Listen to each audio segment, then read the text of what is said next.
ഇവിടെയുള്ള ദൈവജനങ്ങളോട് ചേർന്ന് വലുവനായ ദൈവത്തെ സ്തുതിപ്പാൻ വലുവനായ ദൈവം നൽകിയ ഭാഗ്യത്തെ ഓർത്ത് നന്ദിയോട് സ്തോത്രം ചെയ്ത് സ്തുതിക്കുന്ന വാഴ്ത്തുന്നു. പ്രത്യേകിച്ച് പാസ്റ്റർ ജോസഫ് സഹപ്രവർത്തകർ നാട്ടിൽ നിന്ന് കടന്നു വന്നിരിക്കുന്നവർ, എന്റെ സ്നേഹിതർ, റാന്നി ഡിസ്ട്രിക്റ്റിൽ എന്റെ കൂടെ പ്രവർത്തിച്ചവർ, എന്റെ ചെറുപ്രായത്തിൽ അതുപോലെ തന്നെ USA-യിലായിരുന്നപ്പോഴും സാം എന്റെ കൂടെ ഉണ്ടായിരുന്നു. ഏകദേശം 12 വർഷങ്ങൾക്ക് മുമ്പ് പെന്തക്കോസ്റ്റ് കോൺഫറൻസിന്റെ നാഷണൽ ട്രഷററായിട്ട് ഞാൻ പ്രവർത്തിക്കുമ്പോൾ ഫിലഡൽഫിയയിൽ വെച്ച്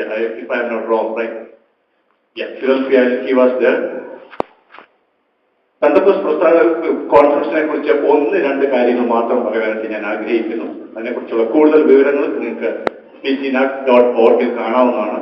എന്നാൽ ഈ പ്രസ്ഥാനം ആരംഭിച്ചത് ഏകദേശം 33 വർഷങ്ങൾക്ക് മുമ്പ് 300 പേര് കൂടി ചേർന്ന് ആരംഭിച്ച ഈ പെന്തക്കോസ്റ്റ് സമ്മേളനം 10,000-ത്തിലധികം ആൾക്കാർ കടന്നു വരുന്ന ഒരു സമ്മേളനമായിട്ട് മാറ്റുവാൻ യാതൊരു വിധമായ പൊളിറ്റിക്സ് ഉണ്ടോ എന്ന് ചോദിച്ചാൽ അല്പം അവിടെ ഇവിടെയൊക്കെ കാണും. എന്നാൽ വലിയ പ്രശ്നങ്ങളൊന്നും ഇല്ലാതെ ഇത്രയും അനുഗ്രഹിക്കപ്പെട്ടൊരു കോൺഫറൻസ് നടത്തുവാൻ വലുവനായ ദൈവം സഹായിച്ചുകൊണ്ടിരിക്കുന്നവർക്ക് സ്തോത്രം ചെയ്യുന്നു.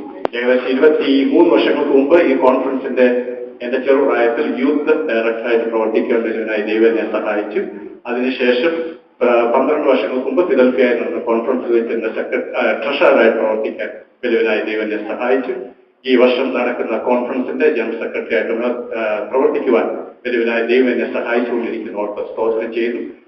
ഒരു പ്രാർത്ഥനാ വിഷയമുണ്ട്. നിങ്ങളുടെ പാസ്റ്ററെ ഓർത്ത് നിങ്ങൾ പ്രാർത്ഥിക്കണം. ഈ വർഷം നടക്കുന്ന കോൺഫറൻസിൽ പാസ്റ്റർ വിൽസൺ ജോസഫ് ഞങ്ങളുടെ ഒരു പ്രാസംഗികനാണ്. പ്രത്യേകം ഈ സഭയിലുള്ള എല്ലാവരുടെയും ആവശ്യമാണ്. നിങ്ങളുടെ പാസ്റ്റർ സംസാരിക്കുമ്പോൾ, ദൈവവചനം സംസാരിക്കുമ്പോൾ ദൈവജനം അത് ഏറ്റെടുത്ത് അവരുടെ ഹൃദയങ്ങളിൽ അത് പകരുവാനും അതൊരു ആത്മീയ അന്തരീക്ഷം പകരാൻ നിങ്ങളുടെ പ്രാർത്ഥന കൊണ്ട് മാത്രമേ നടക്കത്തുള്ളൂ.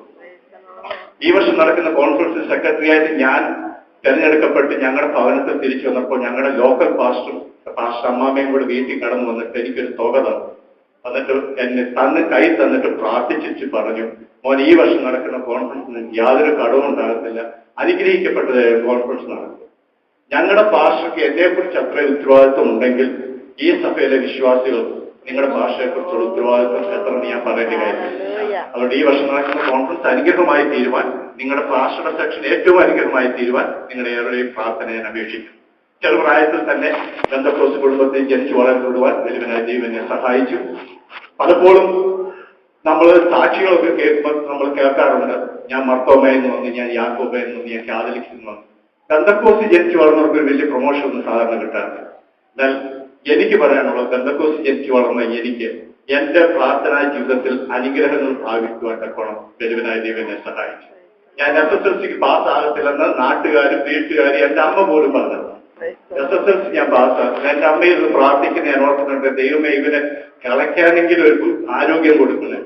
അത്രയ്ക്ക് എന്റെ അമ്മയിൽ നിന്ന് പ്രാർത്ഥിക്കുമായിരുന്നു. തമ്പുരാന്റെ എന്റെ മാതാപിതാക്കളുടെ പ്രാർത്ഥന, എന്റെ പ്രാർത്ഥന വലുവനായ ദൈവം കേട്ടു. ആ വർഷമാണ് ആദ്യമായിട്ട് കേരളത്തില് ഹിന്ദി, ഇംഗ്ലീഷ്, മലയാളം കൂടെ ഒന്നിച്ച് 30 മാർക്ക് കിട്ടിയ ജയിക്കാവുന്ന പ്രസ്ഥാനം. ദൈവത്തിന്റെ അത്ഭുത പ്രവർത്തികളെ. ഹിന്ദിക്ക് എനിക്ക് കിട്ടിയത് 7 മാർക്ക്, ടോട്ടൽ SSLC ശരിക്കും പറയാമായിരുന്നു. പക്ഷെ അന്ന് ഈ 3 കൂടി ചേർത്ത് വന്നപ്പോ പാസ്സായി. SSLC പാസ്സായി. റാന്നി കോളേജിൽ എങ്ങനെ അഡ്മിഷൻ കിട്ടുമെന്ന് ഓർത്ത് എല്ലാവരും ഓടി നടന്നു. എനിക്ക് കിട്ടത്തില്ലെന്ന് എല്ലാവരും പറഞ്ഞു. റാന്നി കോളേജിൽ അഡ്മിഷൻ ലഭിച്ചു. ദൈവം അത്ഭുതങ്ങളുടെ ദൈവം. ജനിക്കുവാനായിട്ട് പറഞ്ഞു. ഇന്നിവിടെ ഡിഗ്രി നല്ല മാർക്കോട് കൂടി പലരും വിജയിച്ചു എന്ന് പറഞ്ഞപ്പോൾ എനിക്ക് വളരെ സന്തോഷം തോന്നി. നമ്മൾ വായിക്കുന്നുണ്ട്, യാക്കോബ് ലേഖനത്തിൽ നിങ്ങളിൽ ഒരുവന് ജ്ഞാനം കുറവാണെങ്കിൽ എന്നോട് ചോദിച്ചാൽ ഔദാര്യമായി നൽകി തരാവുന്ന വാഗ്ദത്തം ചെയ്തൊരു ദൈവമുണ്ട്. നമുക്ക് ബുദ്ധിയോ ജ്ഞാനമോ കുറവാണെങ്കിൽ നമ്മൾ ചിന്തിക്കുന്നതിനപ്പുറമായി നമ്മളെ വഴി നടത്തുവാൻ നമ്മുടെ വലിയവനായ ദൈവശക്ത. എന്റെ പേരൻസ് ഒക്കെ ബഹറിലായിരുന്നു. അന്നൊക്കെ ഞാൻ ഓർത്തി കോളേജിലൊക്കെ പഠിക്കും. സാമിനൊക്കെ അറിയാം, ഞങ്ങളുടെ കോളേജ് ജീവിതം റാന്നിയിലുള്ളവർക്കൊക്കെ അറിയാം. എന്റെ ഡിഗ്രി കഴിയുക, പിന്നെ നേരെ പപ്പ നമ്മളെ ബഹറിനെ കൊണ്ടുപോകും, ജീവിക്കാം എന്നുള്ളൊരു കണക്കൂട്ടലിലൊക്കെ ഇങ്ങനെ പോകുന്ന കാലഘട്ടമായിരുന്നു. എന്നാൽ എന്റെ പേരൻസ് ഞാൻ ഡിഗ്രി കഴിഞ്ഞപ്പോൾ തിരിച്ച് നാട്ടിലേക്ക് പോകും. നമ്മുടെ ജീവിതം അവിടെയും പിന്നെയും എന്ത് ചെയ്യണമെന്നറിയാതെ വളരെയധികം വിഷമിച്ച് എങ്ങനെയെങ്കിലും ഗൾഫിൽ പോകണമെന്നായിരുന്നു 10-30 വർഷം മുമ്പുള്ള ആഗ്രഹം. എന്നാൽ വലിയവനായ ദൈവം ആ സമയത്ത് എന്റെ തലയിൽ ഒരു ബുദ്ധി തന്നു. ഞാൻ എന്റെ സിസ്റ്റർ സൗദിയിലായിരുന്നു, എന്റെ അങ്കിൾമാരെല്ലാം അബുദാബിയിലും ദോഹയിലും ബഹറിലുമായിട്ടായിരുന്നു. ഇവരെല്ലാം കൊണ്ടുപോകാൻ എന്നെ ശ്രമിക്കും. എന്റെ പെങ്ങൾ അന്നത്തെ കാലത്ത് 30-35 വർഷം മുമ്പ് ഒരു 1 ലക്ഷത്തിൽ പരം രൂപ കൊടുത്ത ഏജന്റുമാർക്ക് എന്നെ കൊണ്ടുപോയി. അങ്കിളുമാരും അതൊന്നും ചെയ്ത. പക്ഷെ അവരാരുടെയും പൈസ കൊണ്ടൊന്നും എനിക്ക് പോകാൻ സാധിച്ചില്ല. അന്ന് എന്റെ തലയിൽ ഒരു ബുദ്ധി തോന്നി അമേരിക്കൻ എംബസിക്ക് ഒരു ലെറ്റർ എഴുതാനായിട്ട്. അമേരിക്ക ഒന്ന് കാണും. അല്പം അന്ന് ഒരു ട്രാവൽ ഫീൽഡിനോട് ഒരു ചെറിയ താല്പര്യം ഉണ്ടായിരുന്നുണ്ട്. അന്നത്തെ നമ്മുടെ വരയിട്ട പേപ്പറിൽ ഒരു പെൻസിൽ കൊണ്ട് ഒരു എഴുത്തെഴുതി അമേരിക്കക്കാരന് എനിക്ക് അമേരിക്ക ഒന്ന് പോയി കാണണം, കാലിഫോർണിയ കാണണം, ഷിക്കാഗോ കാണണം, ന്യൂയോർക്ക് കാണണം, നയഗ്ര ഫോൾസ് കാണണം, തിരിച്ച് വീട്ടിൽ വരണം. ഇത് അയച്ചത് എന്തോത്തിനാണെന്ന് ചോദിച്ചാൽ ഈ പാസ്പോർട്ട് അങ്ങ് പോയാൽ അതൊരു പുതിയ പാസ്പോർട്ട് എടുക്കാൻ കള്ളത്തരം കാണിക്കാനുള്ള മടി കൊണ്ടാണ് ഈ നമ്മൾ പോലീസ് സ്റ്റേഷനിൽ ചെന്ന് പറയണ്ടായി നമ്മുടെ പാസ്പോർട്ട് നഷ്ടപ്പെട്ടത്. അത് പറയുന്നതിന് വേണ്ടി ഞാൻ ഇതങ്ങ് അയച്ചു കൊടുത്തു. നമ്മുടെ ഇന്ത്യൻ പോസ്റ്റിലല്ലേ ഇതങ്ങ് നഷ്ടപ്പെട്ടോളൂ, അപ്പം ധൈര്യമായിട്ട് പോലീസ് സ്റ്റേഷനിൽ ചെന്ന് പറയാം എന്നുള്ള ധൈര്യത്തിൽ ഇത് അയച്ചു കൊടുത്താണ്. എന്ത് സംഭവിച്ചു വെച്ചാൽ ഒരാഴ്ച കഴിഞ്ഞപ്പോൾ വിസ അടിച്ച് പാസ്പോർട്ട് നമ്മുടെ വീട്ടിൽ വന്നു.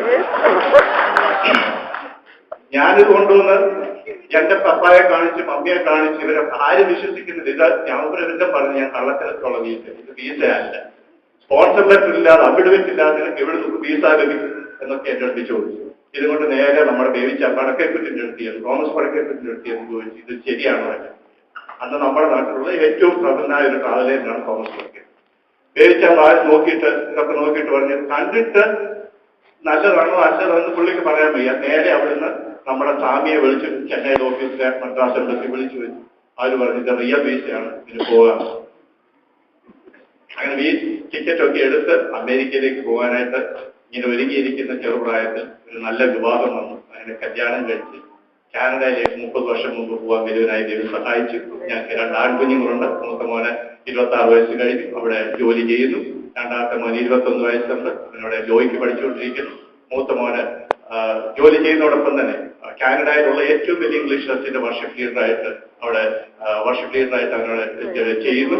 അതുപോലെ തന്നെ ഇളയ മകനും ആ രീതിയിൽ തന്നെ ആത്മീയമായി ഞങ്ങൾ എല്ലാവരെയും ദൈവം അനുഗ്രഹിച്ചുകൊണ്ടിരിക്കുന്നവർക്ക് ദൈവത്തെ സ്തുതിക്കുന്നതുമായിട്ട് ഞങ്ങളുടെ ജീവിതത്തിൽ വളരെയധികം അത്ഭുതങ്ങൾ അതിശയങ്ങൾ ഞാൻ കണ്ടിട്ടുണ്ട്.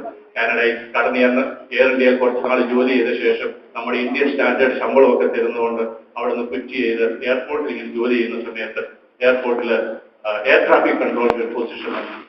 ആ കഥയോട് ഞാൻ പറഞ്ഞിട്ട് എന്റെ വാക്കുകളെ ചുരുക്കാൻ ആഗ്രഹിക്കുന്നു. ദൈവം എത്ര വലിയവനെന്ന് നിങ്ങൾക്ക് ഒന്ന് മനസ്സിലാക്കി തരുവാൻ മാത്രമാണ് ഞാൻ പറഞ്ഞത്. വിദ്യാഭ്യാസവും നമ്മുടെ കഴിവുമല്ല. വലിയവനായ ദൈവത്തെ ആത്മാർത്ഥമായിട്ട് ഹൃദയത്തിന്റെ അന്തർഭാഗത്തു നിന്ന് നമ്മൾ വിളിച്ചപേക്ഷിച്ചാൽ കേൾക്കുന്നൊരു ദൈവമുണ്ടെന്ന് മാത്രം പറയാൻ ഞാൻ ആ ഒരു കഥയോട് എന്റെ ജീവിതാനുഭവം അതാണ് ഞാൻ ആദ്യം പറഞ്ഞത്. പലപ്പോഴും നമ്മൾ പറയാറുണ്ട് കാതലിക്സിൽ യാക്കോബയിൽ നിന്നൊക്കെ വന്നാൽ ഈ ദൈവം കേൾക്കുന്നത് അല്ല. ബന്ധക്കോസ്തിൽ ജനിച്ചു വളർന്നാലും നമ്മൾ ആത്മാർത്ഥമായ ദൈവസന്നിധിയിൽ കടന്നു എന്ന് മുട്ടിപ്പോയി നമ്മൾ ദൈവത്തോട് യേശുവെ ദാവീദ് പുത്ര എന്ന് വിളിച്ചാൽ വിളി കേൾക്കുന്ന ഒരു ദൈവമുണ്ട് എന്ന് പറയാൻ മാത്രമാണ് ഞാൻ പറയുന്നത്. എല്ലാവരും അപ്ലൈ ചെയ്തു. എയറോനോട്ടിക്കൽ എഞ്ചിനീയേഴ്സ് ഇവിടെ ഇരിക്കുന്ന എല്ലാവർക്കും അറിയാം, എഞ്ചിനീയേഴ്സിനും പൈലറ്റ്സിനും മാത്രം ലഭിക്കുന്ന ജോലിയാണ് എയർ ട്രാഫിക് കൺട്രോൾ ജോബ്. ഞാനും അപ്ലൈ ചെയ്തു. എന്റെ കൂടെ ഞാൻ അപ്ലൈ ചെയ്തപ്പോൾ എന്റെ കൂടെ ജോലി ചെയ്തവരെല്ലാം എന്നെ കളിയാക്കി, നീ എന്തിനാ അപ്ലൈ ചെയ്തു? വെറും ബികോം കാരണം എയർ ട്രാഫിക് കൺട്രോളായിട്ട് നിനക്ക് ജോലി ചെയ്യാൻ കഴിയത്തില്ല എന്നൊക്കെ പറഞ്ഞ അവസ്ഥ ഞാൻ ജോലിക്ക് അപ്ലൈ ചെയ്തു. ആദ്യത്തെ ഇന്റർവ്യൂ ലഭിച്ചു, രണ്ടാമത്തെ ഇന്റർവ്യൂ ലഭിച്ചു, മൂന്നാമത്തെ ഇന്റർവ്യൂ ലഭിക്കുന്നതിന് ഞാൻ അവിടെ നിൽക്കുന്നതായ സമയത്ത് ദൈവത്തോട് ഞാൻ പ്രാർത്ഥിച്ചു. യേശു എനിക്ക് തന്നൊരു പാട്ടുണ്ട്, അതൊരിക്കലും ഞാൻ മറക്കത്തില്ല. വഴിയൊരുക്കും അവനാഴികളിൽ വലക്കൈ പിടിച്ചവൻ വഴി നടത്തും. വഴിയൊരുക്കും അവനാഴികളിൽ വലക്കൈ പിടിച്ചവൻ വഴി നടത്തും. വാറിനുകൾ പലതും അടഞ്ഞിടുന്നു, വല്ലവൻ പുതുവഴി തുറന്നിടുമേ. വാതിലുകൾ പലതും അടഞ്ഞിടുന്നു, വല്ലവൻ പുതുവഴി തുറന്നിടുമേ. നിനക്കാ